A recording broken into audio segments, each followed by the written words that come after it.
இந்த உலகத்தை நீங்க மாத்தணும்னு நினைக்கிறீங்களா? Start by making your bed. William H McRaven அப்படிங்கிற அட்மிரல் அவருடைய லைஃப்ல அவர் ஃபேஸ் பண்ண சுச்சுவேஷன், அவரோட சீல் ட்ரைனிங், யூஎஸ் மிலிட்ரி ட்ரைனிங்ல ரொம்ப டஃப்பான சீல் ட்ரைனிங்ல அவர் கத்துக்கிட்ட விஷயங்கள் எப்படி லைஃபுக்கு பொருந்தும், ஒவ்வொருத்தரோட லைஃபுக்கும் பொருந்தும். நீங்க ஒரு மிலிட்ரி ஆஃபீஸரா இருக்கலாம், இல்லாமலும் போகலாம், எந்த பேக்ரவுண்ட்ல இருந்து வேணாலும் வரலாம், ஒரு ஆஃபீஸ் ஒர்க்கரா இருக்கலாம், ஒரு ஸ்டூடெண்டா இருக்கலாம். அந்த ட்ரைனிங்ல அவர் கத்துக்கிட்ட விஷயம் எப்படி ஒவ்வொருத்தரோட லைஃப்லயும் பயன்படும்ங்கிறத தான் இந்த புக்ல அழகா எக்ஸ்பிளைன் பண்ணியிருக்காரு. இந்த வீடியோ ஃபர்ஸ்ட் யூடியூப்ல வந்தப்போ எனக்கு வயசு 24. நான் ஒரு யங் செயிலர். அப்போ இந்த மிலிட்ரி ட்ரைனிங்கை பத்தி இந்த ஸ்பீச் ரொம்ப வைரலா போயிட்டு இருந்துச்சு. யூஎஸோட நேவி ட்ரைனிங்லயே ரொம்ப ஹார்டான இருக்கிறது சீல் ட்ரைனிங் தான். 6 மாச ட்ரைனிங்ல அப்படி குவாலிஃபை ஆகி வர்ற சீல் ட்ரைனிங் ஆஃபீஸர்ஸ் தான் ஹையஸ்ட் ரேங்க்ல இருப்பாங்க. முக்கியமான டெரரிஸ்ட் அட்டாக் அந்த மாதிரியான ஆபரேஷன்ஸ்ல இன்வால்வ் ஆவாங்க. அப்படி ஏற்பட்ட அந்த அனுபவங்களை பத்தி அழகா சொல்லியிருக்காரு. ஃபர்ஸ்ட் விஷயம், பெட்டை விட்டு எழுந்த உடனேயே முதல்ல அவருடைய பெட்டை நீட்டா அவங்க அரேஞ்ச் பண்ணணும். ஒவ்வொரு ட்ரைனிங் கேடட்டும் அதை அவங்களுடைய இன்ஸ்ட்ரக்டர் வந்து ப்ராப்பரா செக் பண்ணுவாரு. இவ்வளவு சாதாரண விஷயத்த ஏன் அப்படி செக் பண்றாங்கன்னா, அதுலயும் ஒரு பெர்ஃபெக்ஷன் இருக்கணும். ஏன்னா நீங்க முதல்ல எழுந்த உடனே ஒரு வேலையை முடிச்சிட்டீங்க, ஒரு பெட் அழகா செட் பண்ணி வச்சிட்டீங்கன்னா, you have accomplished a task. It will give you a sense of accomplishment. ஒரு வேலையை முடிச்சிட்டோங்கிறது, அந்த சென்ஸ் ஆஃப் அக்கம்ப்ளிஷ்மெண்ட் உங்க லைஃப் அந்த டே ஃபுல்லா அது ஸ்ப்ரெட் ஆகும். அந்த ட்ரைனிங்ல அவங்களுக்கு கொடுக்கப்பட்ட அந்த task, the first task, make your bed. எழுந்த உடனே பெட்டை ரெடி பண்றேன். அந்த சிம்பிளான, பார்க்கறதுக்கு சிம்பிளான விஷயமா இருந்தாலும் நாம சிம்பிளான விஷயத்தை எப்படி செய்யறோமோ அப்படிதான் நம்ம பெரிய விஷயங்களும் செய்வோங்கிற அந்த லெசன்ல இருந்து தான் நம்ம லைஃபும் ஜெனரேட் ஆகுது. நம்ம ஒவ்வொரு விஷயத்திலையும் நம்ம எப்படி நேர்த்தியா பண்றோங்கிறது தான் நம்ம லைஃபோட ரிஃப்ளெக்ஷன். சீல் ட்ரைனிங்ல ரொம்ப முக்கியமான ஒரு அம்சம் டீம் ஒர்க்.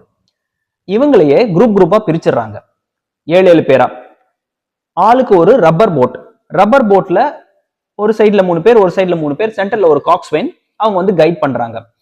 இதுல முக்கியமான விஷயம் என்னன்னா, எல்லாரும் ப்ராப்பரா சிங்க்ரனைஸ் பண்ணி பேடல் பண்ணணும். இதுல யாராவது ஒருத்தர் அவுட் ஆஃப் சிங்க் போனாலும் அந்த போட் டாப்ல ஆயிடும், போட் ப்ராப்பரா போய் கரையில சேராது.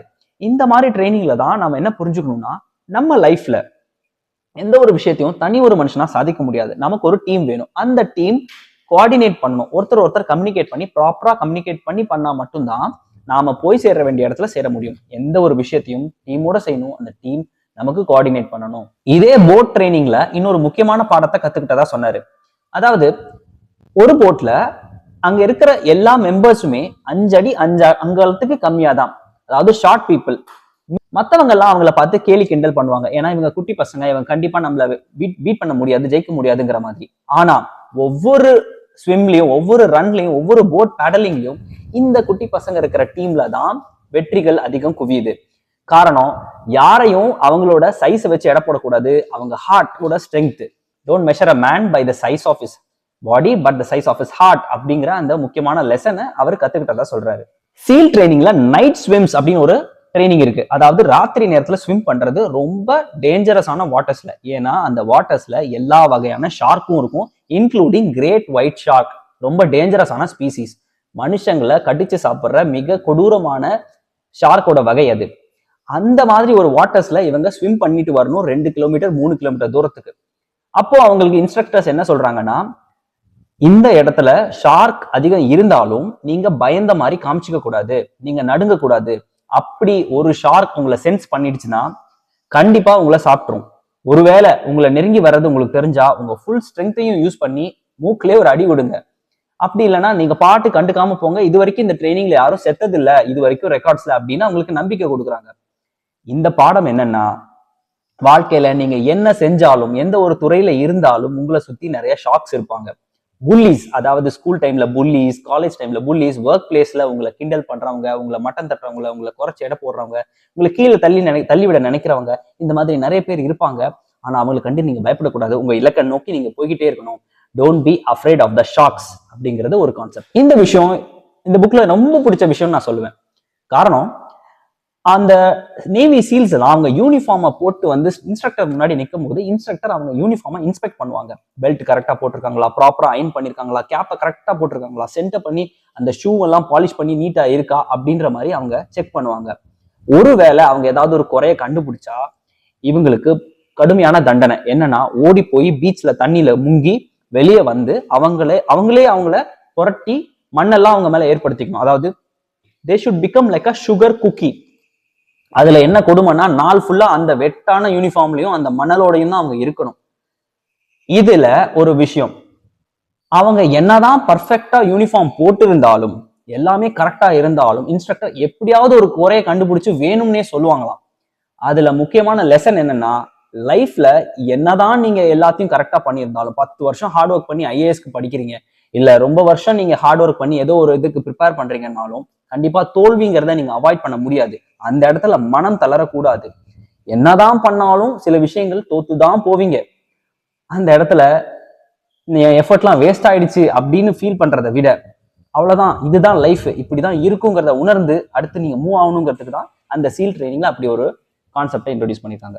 சீல் ட்ரைனிங்ல இன்னொரு இன்ட்ரெஸ்டிங்கான ஒரு ட்ரைனிங், ஒரு ஹார்டான ட்ரைனிங். அதாவது 2 கிலோமீட்டருக்கு உள்நீச்சல் அடிச்சுட்டு போய் ஒரு கப்பலோட அடிப்பகுதி, அதாவது கீழ்ல போய் ஒரு ஒரு டம்மி பாம்பு ஃபிக்ஸ் பண்ணிட்டு வரணும். என்ன கொடுமையான விஷயம்னா, அங்க வெளிச்சமே இருக்காது. கப்பலோட கீழ்ங்கிறது ரொம்ப டார்க்கான இடம். அங்க நம்ம கைய கூட நம்மளால பார்க்க முடியாத அளவு இருக்கிற டார்க்னஸ்ல பதட்டமே இல்லாம, பயப்படாம அங்கே நாம ஆப்ரேட் பண்ணிட்டு வரணும். அந்த ஒரு டாஸ்கை முடிச்சுட்டு வரணும். இதுல இருந்து கத்துக்கிற பாடம் என்னன்னா, வாழ்க்கையில மிகவும் கஷ்டமான டார்க்கஸ்ட் டைம்ஸ்ல கூட மனம் தளராம தெளிவா பயப்படாம இருக்கணுங்கிறத அவங்களுக்கு அங்க சொல்லி கொடுக்குறாங்க. இந்த புக்கோட ஃபைனல் சாப்டர்ல அவங்களுடைய ட்ரைனிங் காம்பவுண்ட்ல சென்டர்ல ஒரு பெல் வச்சிருப்பாங்க. எப்பெல்லாம் ஒரு சீல் வந்து என்னால இதுக்கு மேல கண்டினியூ பண்ண முடியல, போதும் அப்படின்னு நினைக்கிறானோ, என்னால முடியல, நான் இனிமே சீல் ஆகிறத பத்தி கவலைப்படல, என் உடம்பும் மனசும் கஷ்டப்படுது அப்படின்னு நினைக்கிறானோ, அப்ப போய் அந்த பெல்ல ரிங் பண்ணணும் 3 முறை. பண்ணிட்டா அதுக்கு மேல அவன் 5 மணிக்கு எந்திரிக்க தேவையில்லை, அவன் போய் ஹார்டான பிசிக்கல் ட்ரைனிங் அண்டர்கோ பண்ண தேவையில்லை, எந்த கஷ்டமும் பட தேவையில்லை. ஆனா இது மாதிரி வாழ்க்கையில எப்ப உங்களுக்கு கஷ்டம் வந்தாலும் அந்த பெல்ல மட்டும் அடிச்சிடக்கூடாது அப்படிங்கிற விஷயத்த சொல்லி கொடுக்கறது தான் அந்த சீல் ட்ரைனிங். நம்ம வாழ்க்கையும் அப்படிதான். பல நேரங்கள்ல என்னடா வாழ்க்கை இது, பேசாம செத்துடலாங்கிற அளவுக்கு கூட நம்ம ஃபீல் பண்ணுவோம். அவ்வளவு கொடுமையான விஷயங்கள் நடக்கும். யாரையாவது இழக்கிற நேரிடும். தோல்விகள் நமக்கு வரிசையா வந்துகிட்டே இருக்கும். ஆனா எந்த சூழ்நிலையிலும் வாழ்ந்தே ஆகணும். வந்த பயணத்தை முடிக்கணும், நம்ம இலக்குகளை அடையணும், நல்ல ஒரு வாழ்க்கையை வாழணும் அப்படிங்கிற நம்பிக்கை, அந்த நெவர் கிவ் அப் ஆட்டிடியூட் உங்களுக்கு எப்பவுமே இருக்கணும். நெவர் ரிங் த பெல் அப்படிங்கிறத இந்த புக்ல அழகா சொல்லியிருக்காரு. சோ இப்படி ஒரு கன்சைஸான புக், 1.5 மணி நேரத்துல நீங்க இதை படிச்சு முடிச்சிடலாம். இதுல இருக்கிற லெசன்ஸ் லைஃப் லாங் உங்களுக்கு யூஸ் ஆகும். அந்த ஸ்பீச்சையும் மறக்காம பாருங்க. The lesson is, if you want to change the world, start by making your bed.